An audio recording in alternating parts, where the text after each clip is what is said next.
del Hijo y del Espíritu Santo. Amén. Padre nuestro que estás en el cielo, santificado sea tu nombre, venga a nosotros tu reino. Hágase tu voluntad en la tierra como en el cielo. Danos hoy nuestro pan de cada día, perdona nuestras ofensas, como también nosotros perdonamos a los que nos ofenden. No nos dejes caer en la tentación y líbranos del mal. Amén. Gloria al Padre, y al Hijo, y al Espíritu Santo. Como era en el principio, ahora y siempre, por los siglos de los siglos. Amén. Ave María Purísima. Sin pecado concebida. Bueno, esta mañana ya vimos lo de la Santa Misa.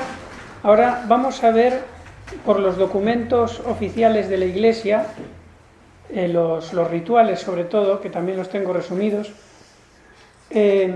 algunos números que pueden ser de interés. Por ejemplo, el ritual de la Sagrada Comunión y culto de la Eucaristía fuera de la misa. Por ejemplo, el número 10 dice: el sagrario debe ser inamovible, o sea, que no se pueda levantar, tiene que estar pegado, ¿no? Ay, malo. Pues si lo cogemos y marchamos. Por ejemplo, el sagrario que nosotros tenemos en la comunidad de Navilés, pues estaba suelto, o sea, se podía levantar, ¿no? Y una vez que vino el obrero que tenemos nosotros contratado, le dije: rápido, ahora que está usted aquí, ponga un poco de vaselina por abajo y ya cumplimos con el derecho canónico. Ya está. Entonces lo que hizo fue poner un poco de vaselina dije. Silicona y ya está, eso es un segundo, se hizo rapidísimo. Después también tiene que ser sólido, no transparente, y tiene que estar cerrado de tal manera que se evite al máximo el peligro de profanación. Tiene que haber un solo sagrario de ordinario en cada iglesia o oratorio, y la llave tiene que estar guardada en lugar seguro. El número, hace poquito, unas religiosas de Perú, carmelitas descalzas, a las que, allí de vez en cuando hay algunos conventos a los que les doy clases por Zoom, no sé si conocen, sí. Les doy clases por Zoom. Entonces, hay un Carmelo allí que me contó la priora que hace poquito entraron, no sé por dónde, pero llegaron al coro y llegaron a abrir el sagrario, esparcir las formas y llevarse el cáliz, el copón. Y eso fue hace poquito, casi la última vez que me llamó me lo dijo. Y desde entonces pues ya están poniendo más medidas de seguridad, más trancas. Son cosas que pasan. El número 19, para administrar... ¿Qué documento es, perdón? ¿Cómo? ¿Qué documento es ese? Este es el ritual de la Sagrada Comunión y culto a la Eucaristía fuera de la misa. Es un ritual de los que ha promulgado el Papa Pablo VI después del Vaticano II. Como hay un ritual para la unción de enfermos, un ritual para la confirmación, pues también hay un ritual para la Sagrada Comunión y culto eucarístico. Número 19. Para administrar la Eucaristía en la iglesia u oratorio, usar altar, mantel, corporal, 2 cirios y patena. Se tiene que usar todo eso para administrar la Eucaristía fuera de la misa. Repito, tiene que ser en el altar, no puede ser en cualquier mesa, en el altar. Tiene que haber mantel, tiene que usarse corporal, tiene que ponerse dos velas y también tiene que usarse patena. Lo que pasa es que aquí a veces en los libros litúrgicos la patena puede ser bandeja o la patena de la misa. Entonces aquí se entiende que es la bandeja para que se pueda poner en la barbilla y no caigan partículas, ¿no?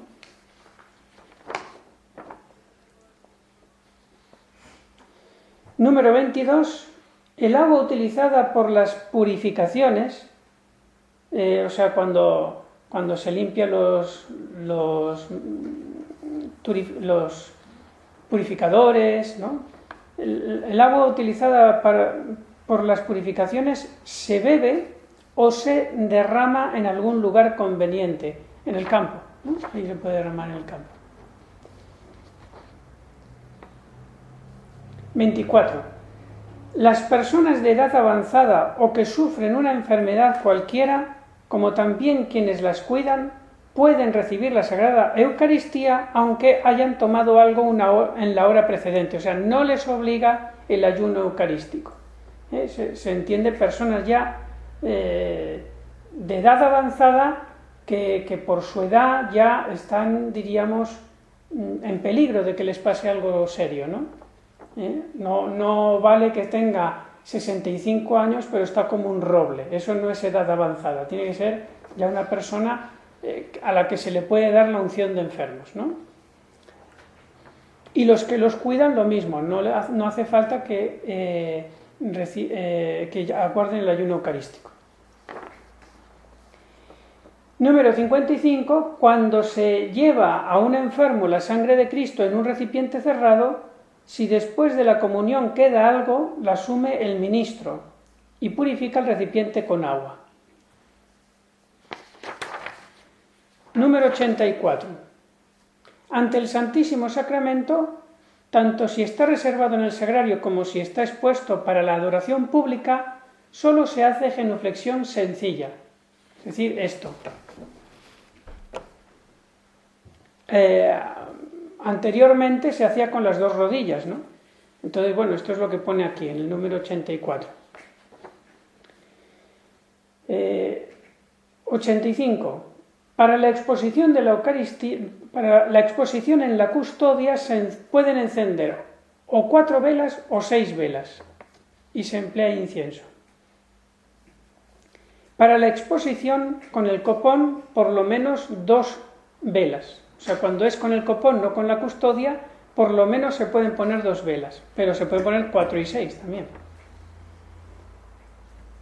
Y se puede emplear incienso, no es obligatorio aquí. Número 88. Donde por falta de un número conveniente de adoradores no se puede tener la exposición sin interrupción, está permitido reservar el Santísimo en el sagrario en horas determinadas y dadas a conocer, pero no más de 2 veces al día. Es decir, que no puede haber más de 2 interrupciones de la adoración al Santísimo cuando se hace en la custodia. Por ejemplo, ¿cómo es esto? Sí, por ejemplo, imagínense que exponemos a las 8 de la mañana y tenemos pensado dar la bendición y reservar a las 8 de la tarde. Entonces, desde 8 de la mañana a 8 de la tarde, como máximo solamente se puede reservar el Santísimo, quitarlo de la custodia y volverlo a meter en el sagrario 2 veces, como máximo. Diríamos, si es que hay que hacerlo más veces, entonces mejor no exponer o exponer un poquito menos horas, ¿no? Eso es lo que se entiende.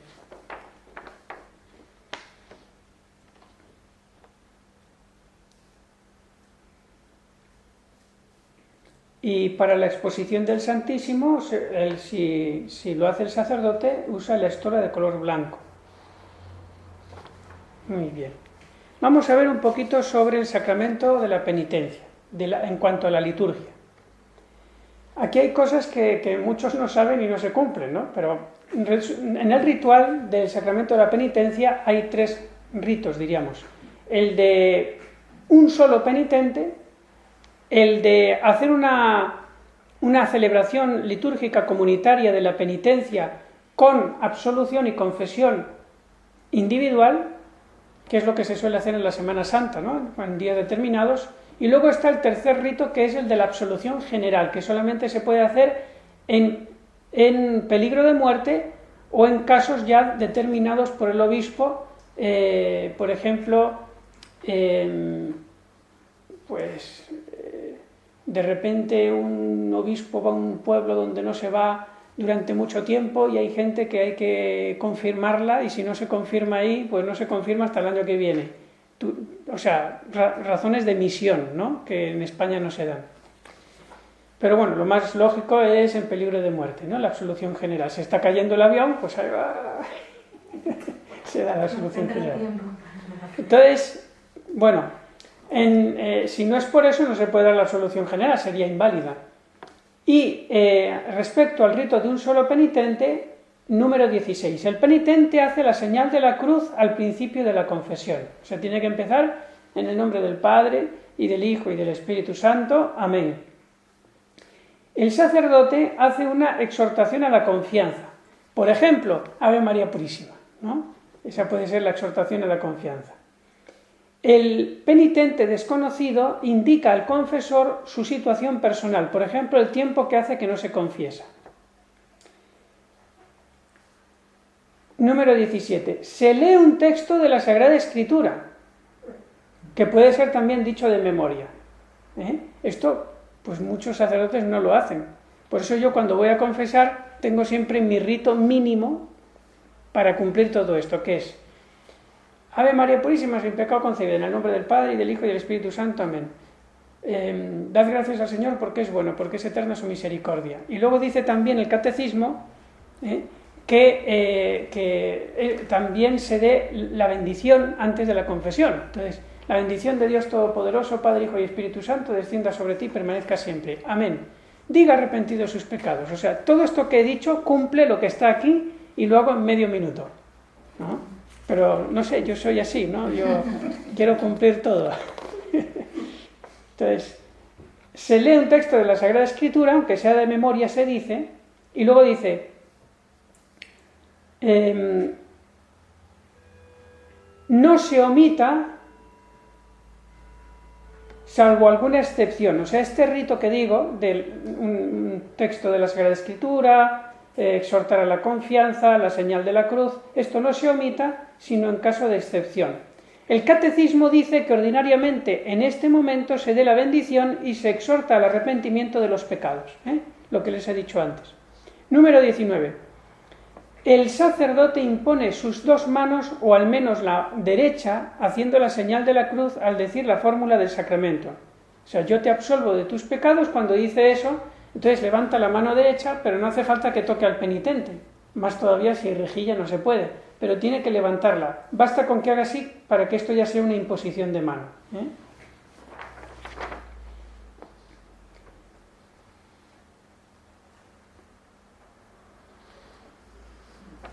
Bueno, esto, sí, último número sobre la confesión. En la Iglesia se usa alba y estola.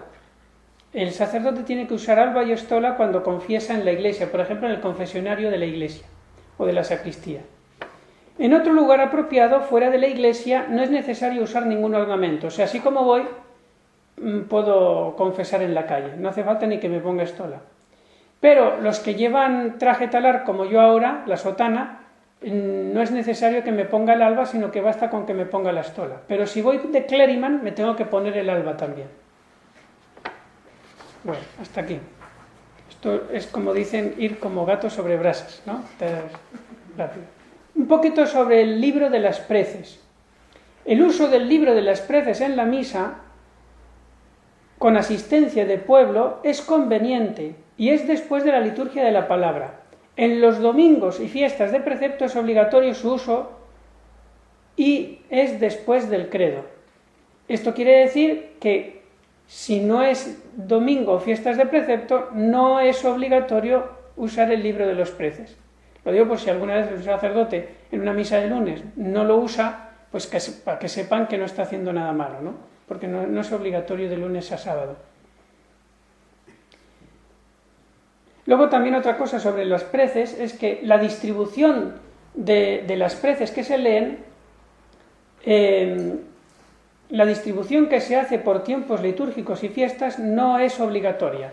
Es decir, que yo puedo usar las mismas preces todo el año. En Navidad, en Cuaresma, en todo año puedo hacer las mismas preces. No es obligatorio el ir cambiando, ¿no?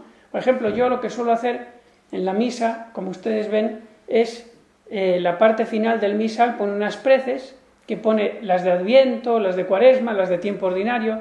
Entonces yo, aunque celebre Sagrado Corazón de Jesús, o sea domingo, o una fiesta de la Virgen, lo que sea, yo cojo de ahí detrás siempre la de tiempo ordinario cuando es tiempo ordinario. Pero bueno, es una cosa mía. Otro sacerdote a lo mejor pues coge el libro de las preces y le gusta leer las preces del día de la fiesta, ¿no? Eso depende de cada sacerdote. Pero lo digo por si acaso ven que un sacerdote usa unas preces que no concuerdan con la fiesta litúrgica, pues que sepan que no es obligatorio. Vamos a ver lo de los leccionarios. Se tienen que usar textos bíblicos en versiones aprobadas, es decir, se tiene que usar el libro litúrgico que ustedes ponen ahí en el ambón, ¿no? Se tiene que usar eso. O sea, no vale, por ejemplo, coger una Biblia y decir, bueno, vamos a buscar qué texto toca, ¿no? O por ejemplo, esos libritos donde sale la misa del día, por ejemplo, Magnificat o algo así, tampoco se puede usar eso. Luego también, recientemente escuché que el Papa Francisco dijo, no usen fotocopias en vez de leccionarios, ¿no? Porque sabe que le llegan cosas al oído, ¿no? No está bien. Otra cosa es que de repente no hay leccionarios suficientes para un párroco que tiene 15 parroquias y a lo mejor un día pues no tiene más remedio que hacer una fotocopia y llevársela. Bueno, pero eso son excepciones. El aleluya antes del Evangelio significa que la asamblea de los fieles recibe y saluda al Señor que va a hablarles. Eso es lo que significa el aleluya. Recibir al Señor que va a hablarles. Número 32. El ambón debe estar en lugar elevado y siempre el mismo. Claro, entonces dirán, pues ayer usamos 2 ambones, ¿no? Entonces, tengan en cuenta que estas normas litúrgicas, diríamos, en caso de grave necesidad, no obligan, porque son normas eclesiásticas. Entonces, claro, si tenemos que usar 2 ambones porque el micrófono está mal y no se puede estar llevando de aquí para allá, pues entonces sí, hay una causa para usar 2 ambones. Y además también el pueblo tiene derecho a leer las lecturas. Y incluso dice la liturgia que es mejor que lo lea alguien del pueblo la lectura que no que lo lea todo el sacerdote. Entonces, claro, si queremos cumplir a la vez que lo lea todo el sacerdote, que no lo lea todo el sacerdote, pero que el pueblo también lea, y ustedes también tienen sus costumbres de leer más apartadas, pues entonces, como no se puede cumplir todo a la vez, y además el micrófono funciona bien, porque si se mueve ya está chillando toda la misa, pues entonces pues hay una causa pues para usar un ambón allí y otro acá. Yo cuando voy a Caudiel, al monasterio de las Carmelitas, allí en Castellón, pues hay también un doble ambón, y bueno, pues son cosas, ¿no? También allí el micrófono no funciona muy bien. Que parece que es costumbre, ¿no?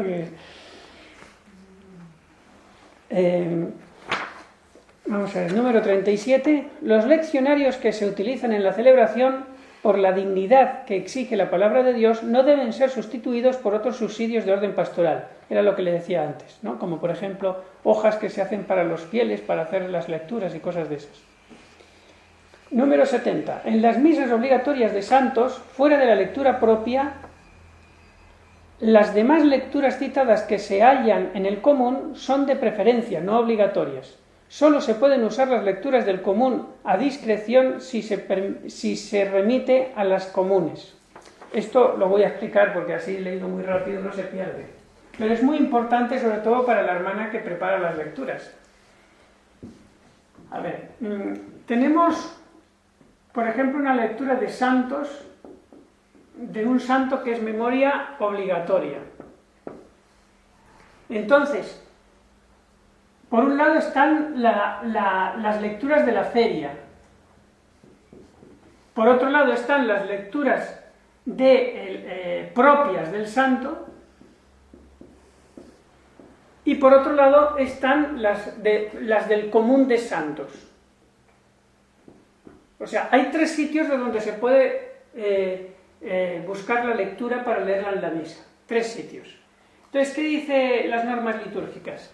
Que cuando el santo tiene su lectura propia, porque hay santos que tienen su evangelio propio, o su primera lectura propia, o todo propio, todo lo que tenga propio, si es memoria obligatoria, porque si es memoria libre ya se puede uno coger todo de la feria, ¿no? Pero si es memoria obligatoria, si todo lo que tenga propio el santo hay que escogerlo, tiene preferencia, ¿no? Luego pasa que hay santos que además pone primera lectura del común, por ejemplo, o salmo del común, y no la pone como propia ahí, sino que dice vete al común. Entonces dice las normas litúrgicas que puede hacer el sacerdote o irse al común o leer las de la feria. Puede hacer estas dos cosas. Pero si no hay una referencia especial de irse al común, si no hay esa referencia especial, entonces tiene que ir a las de la feria. Las que faltan de propia, tiene que ir a la feria. Porque la Sagrada Liturgia dice que procurar, si no hay una causa justificada, que no se pierda el ciclo que pone la Iglesia en la feria. Porque el ciclo que pone en la feria ya está muy bien organizado, ¿no? Para que se vaya conociendo la Sagrada Escritura a lo largo de todo el año.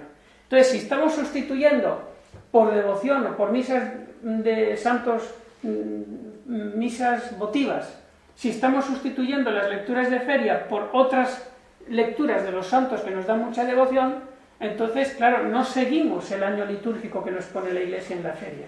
Y eso ya a la Iglesia pues no le gusta. O sea, no dice que esté prohibido alguna vez hacerlo, pero no es la idea, no es la idea. Número 70. En las misas obligatorias... esto ya lo leí. Número 79. En las misas que se proponen 3 lecturas hay que hacer efectivamente las 3 lecturas. O sea, hay misas que pone, por ejemplo, yo recuerdo una fiesta que no es solemnidad, que es la exaltación de la Santa Cruz, y tiene 3 lecturas. Pues hay que hacer las 3 lecturas. La primera, la segunda, con su salmo, y el Evangelio. Aunque no sea domingo. Y número 83. El sacerdote procurará no omitir con frecuencia y sin motivo suficiente las lecturas asignadas para cada día del leccionario ferial. Esto era lo que yo les decía antes.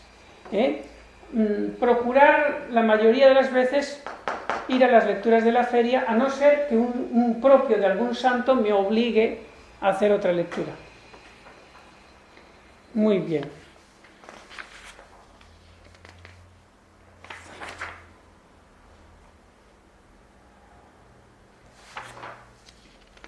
Y ahora viene el postre. Hasta ahora era un poco así pesado la cosa, pero ahora viene el postre. Entonces, algunas cosas que he recopilado de lo que significa como símbolo, ¿no?, de la liturgia. Por ejemplo, el altar significa la piedra angular que es Cristo. El altar. Los manteles, ¿qué son los manteles? Cuando cubrió a Jesús eso. Los lienzos que cubrieron a Jesús en el sepulcro. Muy bien. Las velas que están en el altar, las velas del altar. ¿Cómo? Bueno, lo que yo he leído, porque luego hay autores que pueden decir otro significado, esto no es, diríamos, una cosa fija. Por lo que yo he leído es que las velas se empezaron a usar cuando los cristianos tuvieron que celebrar la Eucaristía en las catacumbas, y como estaba oscuro usaban velas, y de ahí viene el usar velas en el altar. Lo que pasa es que después adquirió el significado de la gracia. La vela, como tiene la llamita y el fuego es símbolo del Espíritu, entonces como que la vela es símbolo de lo espiritual, de la gracia, de la luz de la gracia. Las flores que se ponen como ornamento de las iglesias y del altar son la entrega a Dios en lento marchitamiento. Mientras se van marchitando las florecitas, se van entregando al Señor, a la vez que están ofreciendo su belleza. Eso es nuestra vida, ¿no? El trabajo ordinario de cada día, con los que nos vamos desgastando poco a poco, como las flores. Luego, ornamentos litúrgicos. El amito es símbolo de la fe. Padre, perdón, ¿las flores, ¿cómo es? Es el lento o sea, la entrega a Dios en lento marchitamiento. Marchitamiento es que se van secando, se van arrugando. Entonces, eso son las flores. Que si son naturales, mejor, porque si no pierden este significado. Claro, es muy fácil poner ahí flores de plástico, de tela, que nunca se marchitan, ¿no? Entonces, es mucho más caro usar flores naturales, mucho más caro. Lo que pasa es que ahí está el sacrificio que se hace al Señor. Si en el Antiguo Testamento se gastaba el dinero sacrificando bueyes, vacas, ovejas, cabras, pues en el Nuevo Testamento son velas, flores y algunas cosas más. Por ejemplo, esa costumbre tan piadosa y popular, algunos se ríen, pero a mí me parece muy buena y también de muchos siglos, de ir a la iglesia y encender una velita y poner algo de dinero. Pues eso es un sacrificio que se hace al Señor, es un sacrificio. Y la vela significa también que allí donde tendría que estar yo en adoración y pidiéndole a Dios, dejo la velita. Eso también significa la vela. Como la vela del Santísimo que está al lado del sagrario, significa eso. Evidentemente lo primero que significa es que ahí está el Señor, pero también significa que donde yo tendría que estar allí, siempre, pues está la velita como símbolo de mi intención, adorando a Dios. Bueno, el alba es símbolo de la pureza del alma, de la ausencia del pecado, o sea, de la pureza en general, ¿no? De cualquier pecado.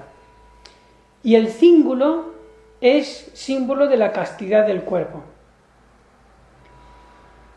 Una cosa que no les dije antes es que si el alba es de tal forma que se ciñe al cuerpo porque tiene alguna gomita por acá que ciñe al cuerpo, entonces tampoco sería obligatorio el cíngulo.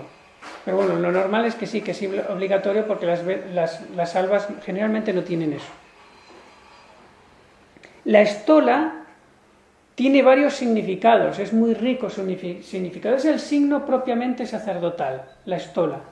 Entonces, por un lado, la estola significa el poder sacerdotal que da la eternidad.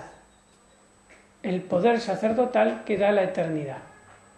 O sea, cuando el sacerdote lleva la estola, todos han de ver en esa persona que tiene un poder de Dios para abrirme el cielo, para darme los dones del cielo.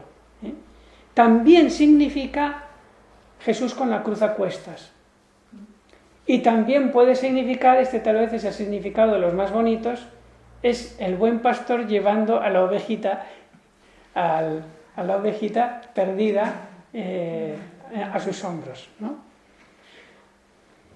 Bueno, pero lo más, diríamos, lo más seguro es lo que les dije al principio, el poder sacerdotal que da la eternidad. Y la casulla significa el yugo del Señor que lleva los pecados del mundo. Eso. El yugo significa el peso, ¿no?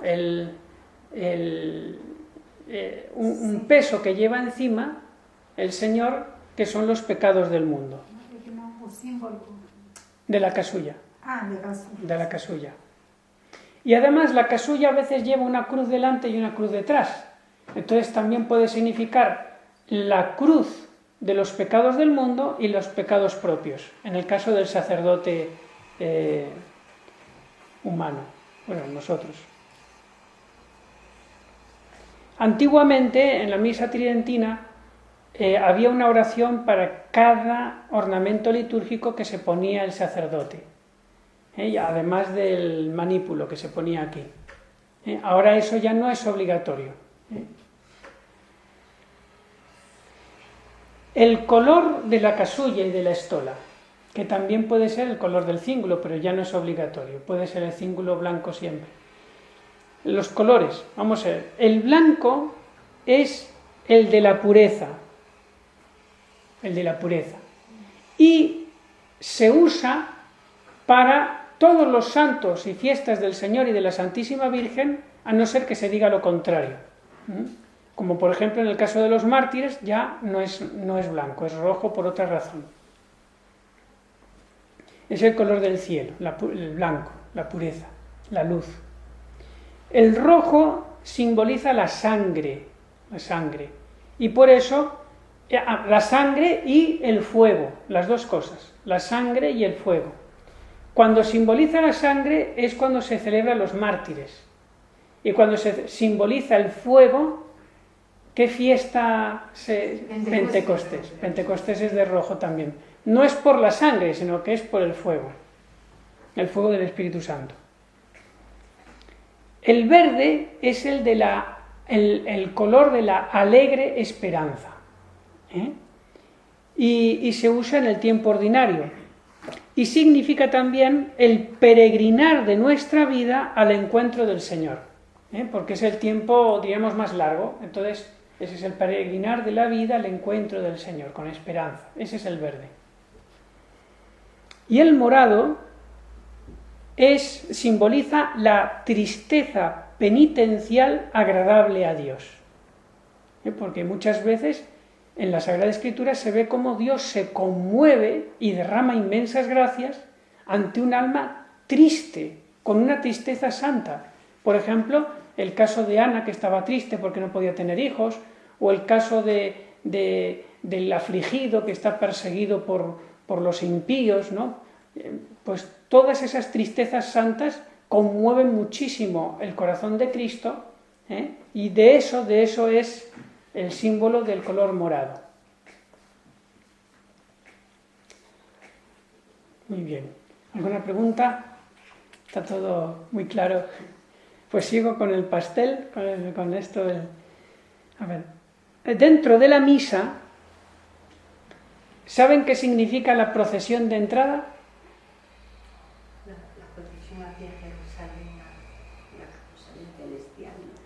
Ese es el símbolo de todas las procesiones, y también la procesión que se hace para recibir la comunión, y también la de salida, la de la salida de la misa del sacerdote. Pero la procesión de entrada, es el símbolo de la entrada de Jesús en el mundo.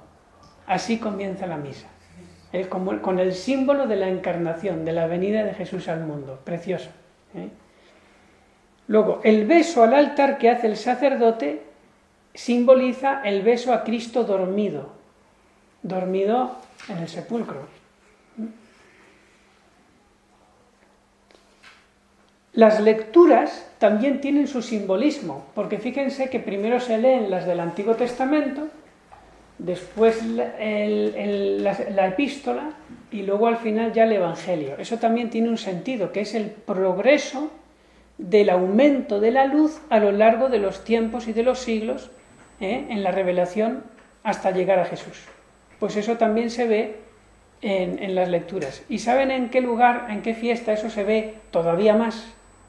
En la vigilia pascual. Cuando se hacen todas las lecturas se ve desde el principio el Génesis, después Moisés, el Éxodo, todo con los profetas, todo va subiendo para arriba, hasta que al final llega el Evangelio de la Resurrección.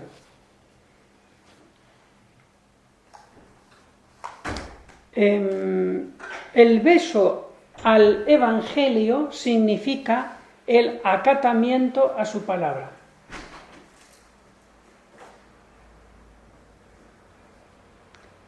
Luego, el ofertorio también tiene un significado muy rico.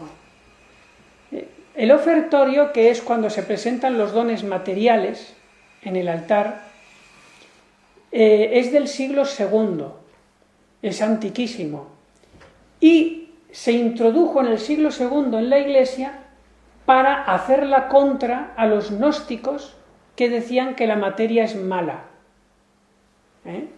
Entonces, para ir en contra de ellos, en la Iglesia se introdujo el ofrecer cosas materiales dentro de la misa, para hacer ver que la materia no es mala, es creada por Dios. Y entonces se ofrecían muchas cosas, se ofrecía comida, se ofrecía todo género de cosas. útiles, ¿no? Y entonces ahí en la misa se ofrecían muchas cosas que se ponían ahí delante, y de todas las cosas que se ofrecían, antiguamente, en los primeros siglos, el sacerdote escogía 2 para ponerlas en el altar. ¿Cuáles eran? El pan y el vino. Y entonces, por escogerlas para llevarlas al altar y separarlas de las demás cosas, entonces se les empezó a llamar oblatas. Al pan y al vino que se pone en el altar para después ser consagrado se le llamaba oblata, ¿no? Porque se iba a ofrecer a Dios de una manera muy especial. Y estas oblatas, o pan y vino, en el siglo V, el pan en el rito latino nuestro, en el siglo V, 400 y pico, se empezó a usar el pan ácimo, es sin levadura. La razón de este cambio, pues no lo sé, pero pueden ser varias. Una, que es precisamente el tipo de pan que usó Jesucristo en la última cena, porque Jesucristo reprodujo la cena pascual de los judíos, que era pan ácimo. Pero también hay una razón práctica, y es que el pan ácimo se conserva mucho más que el pan fermentado, dura mucho más tiempo sin estropearse, el pan ácimo. Aunque bueno, también buenos moralistas dicen que no se debe usar para la misa, poner para la misa formas que sean más antiguas de un mes, ¿no? Por eso nosotros en Avilés, y también el sacerdote nuestro que va al hospital de San Agustín, al cabo de un mes renueva todas las formas aunque hayan sobrado, y generalmente soy yo el que me las tomo en el desayuno o en la comida. Empiezo ahí a poner un montón de formas en la leche, sin consagrar, claro, y venga a comer, ¿Para qué? Para renovarlas sin tirarlas, ¿no? Porque al fin y al cabo... No, sin consagrar. Entonces, por eso, cuando ya antes, o sea, por ejemplo, es que lo malo de las tiendas que venden formas es que venden de muchas a la vez, a lo mejor 200 formas pequeñas, ¿no? Y entonces, si nosotros no damos tanto la comunión a las personas porque no tenemos parroquias o lo que sea, nos sobran muchas. Y como tenemos que comprar cada mes, como máximo, o incluso en menos tiempo, pues entonces nos sobran a lo mejor 150 formas. Entonces, ¿qué hacemos? Antes de dejar que se estropeen o con el peligro de que sepan mal, sobre todo aquí que hay mucha humedad, entonces lo que hacemos es, las llevamos a la mesa común, nos las comemos y las renovamos comprando otras 200 formas, a las que sean. ¿Que es más caro? Sí, pero bueno, para las cosas del Señor no nos tiene que doler el bolsillo, para las cosas del Señor. Yo recuerdo una vez que me contaron que el padre Carlos Aldave, para que vean, esto es una florecilla del padre Carlos Aldave, que seguro que no se la han contado nunca, pero a mí me la contó un acólito que fue con él a una misa. Entonces llegó a una de nuestras parroquias. El padre Carlos es el padre nuestro, el que está en Belmonte. Sí. Sí. Entonces él algunas veces ha ido a parroquias nuestras, ¿no?, a celebrar misa. Y entonces son parroquias muy pequeñas donde se celebra a lo mejor una misa cada 15 días. Entonces la cosa es que además son lugares muy húmedos. Entonces, ¿qué pasó? Que un día va a celebrar misa y cuando saca el copón para dar la comunión a los fieles, estaban totalmente corrompidas, o sea, estaban ya con moho en el copón del sagrario. Y adivinen qué hizo el padre. Se lo comió todo. Entonces hay que tener valor para hacer eso, se lo comió. Entonces, para que no ocurra eso... ¿Cómo? También se pueden echar en un vaso de agua y esperar a que se corrompan del todo. Ya no está ahí el Señor, porque cuando se corrompen del todo ya no está ahí el Señor, y se puede después echar en el campo también. Bueno, pero el padre ahí quiso hacer un acto heroico y dice, no, todavía no están corrompidas del todo, está el Señor, pues para mí. Y ya está, y se tapó la nariz y venga para adentro. Bueno, yo creo que seguro que hizo el Señor ahí un milagrito y no le hizo daño. Pues para que no pase eso, como digo, pues sí, hay que tener el cuidado de irla renovando, ¿no? ¿Qué tenemos que hacer, por ejemplo, cuando las formas que están en el sagrario están pasando mucho tiempo porque se han consagrado demasiadas y no se consumen, y claro, no me las puedo llevar a la mesa, porque ahí sí que está el Señor? Entonces lo que puede hacer el sacerdote, y a mí me ha tocado hacerlo varias veces, es en la misa dar la comunión a los fieles que haya, y si quedan 30, para adentro.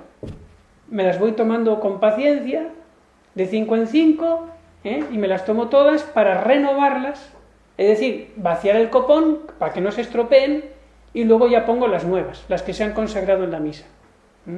Eso a mí sí que me ha tocado hacer varias veces eso. Eso es por delicadeza al Señor, para no arriesgarnos a que ocurra lo que le pasó al padre Carlos, ¿no? Que él no tenía la culpa, porque no era ni su parroquia.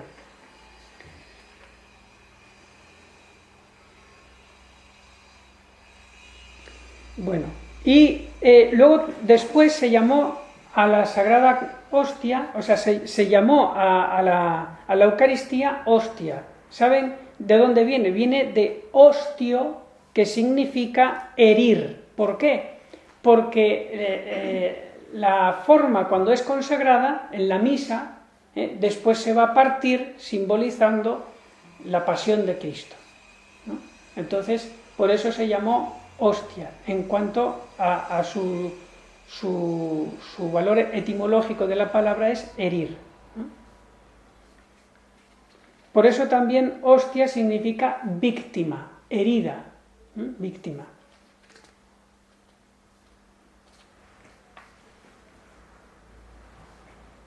Bueno, cáliz significa, esto es fácil, aparta de mí este cáliz, pero no se haga mi voluntad sino la tuya. ¿Qué significa cáliz? Sufrimiento. El golpe de pecho es un signo muy rico porque significa que quiero conmover mis entrañas para que no estén endurecidas y me arrepienta de los pecados. Y dice la liturgia que lo tengo que hacer con el... O sea, bueno, no sé si pone un texto claro así, ¿no? Pero la idea que dicen los liturgistas es que tiene que ser un golpe, no así. No, tiene que ser un golpe. Bueno, tampoco darme... Algunos se oye desde... Sí, tampoco tengo que hacerme daño, pero que sea un golpe y con el puño cerrado. Un golpe, ¿no? Porque es el símbolo. O sea, lo propio de la liturgia es lo que es expresivo, lo que hace expresar el contenido de ese signo. Entonces, lo más expresivo es conmover las entrañas con un golpe, que se conmuevan las entrañas, ¿no? Perdón, entonces hacemos 2 veces en la Santa Misa, ¿no? Bueno, antes de recibir a Jesús, bueno, primero cuando confesamos. O sea, en el acto de contrición del principio y luego en el Cordero de Dios, ¿no? Eso.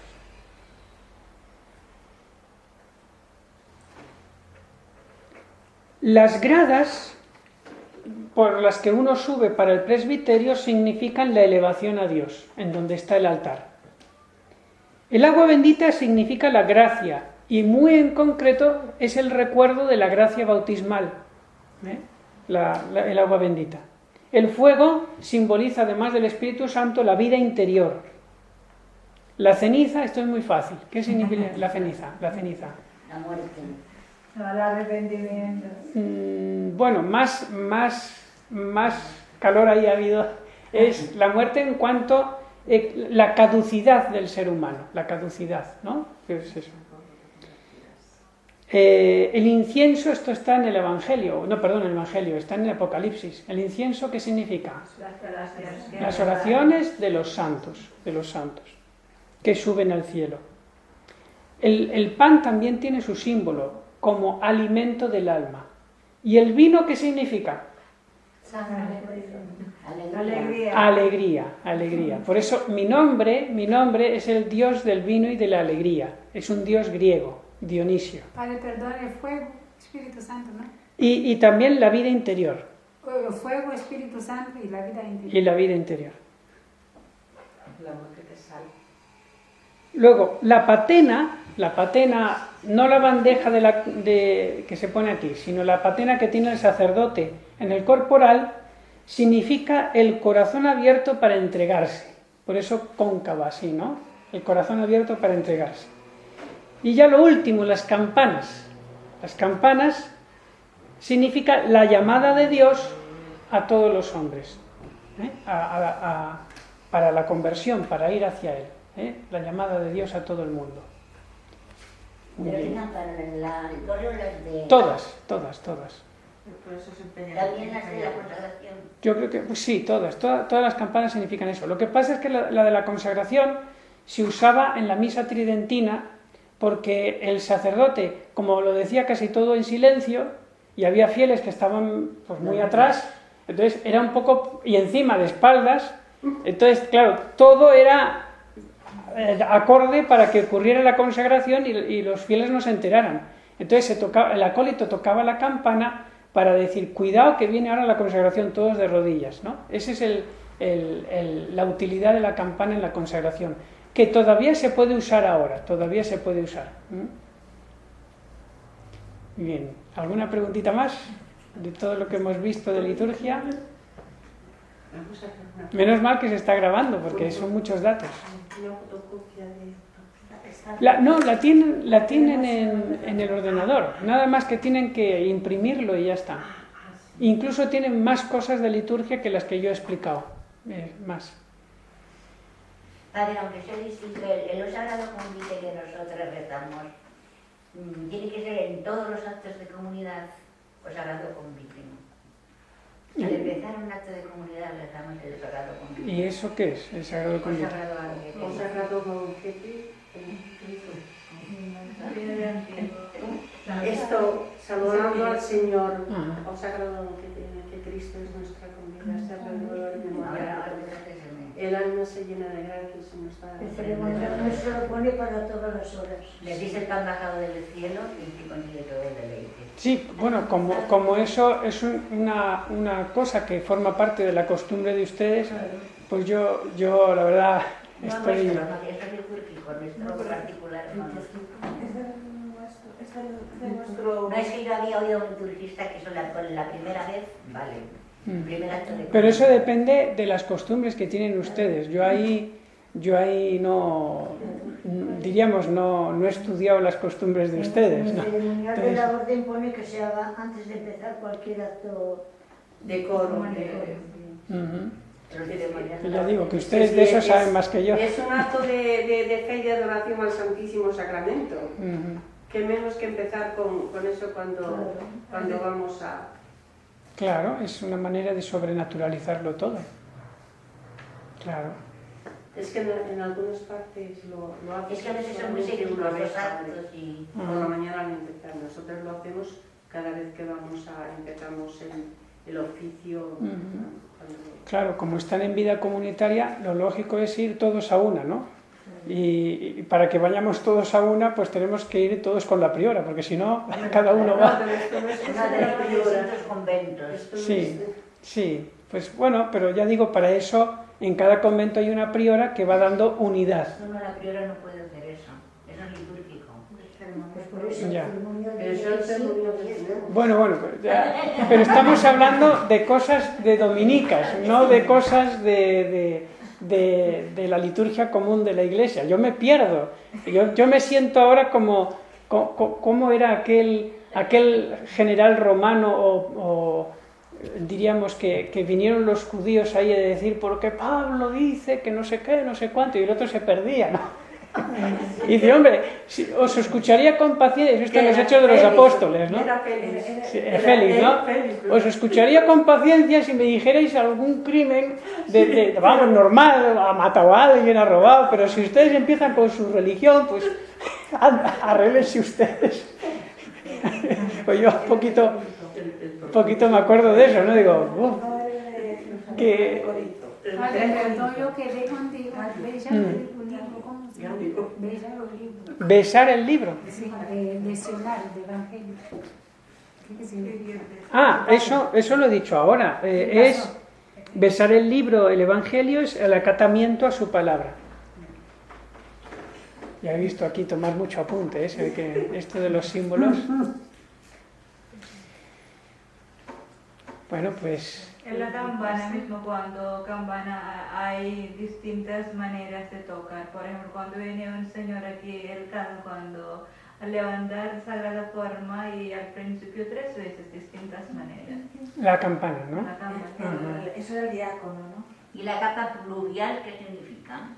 Pues estaba en el trabajo que he hecho, lo que pasa es que no lo copié aquí, pero tienes, si quieres se lo digo ahora porque lo tengo en el teléfono, a ver si lo saco rápido, porque esto lo he sacado del teléfono, donde tengo yo lo que les he pasado a ustedes, a ver si no lo he borrado ya, aquí está, se lo digo ahora mismo. Capa pluvial es... Mire qué pone aquí, pero esto es porque lo he copiado del libro, ¿eh? Dice, no se le ha atribuido ningún simbolismo.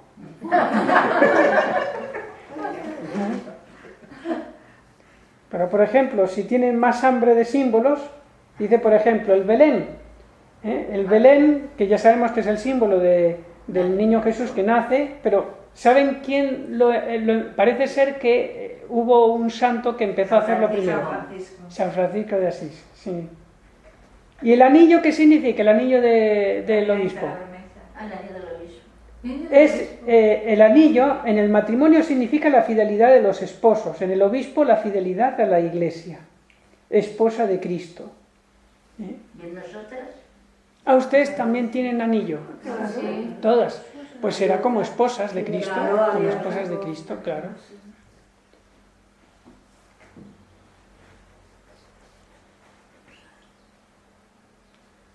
Bueno, pues la corona de Adviento, por ejemplo, también.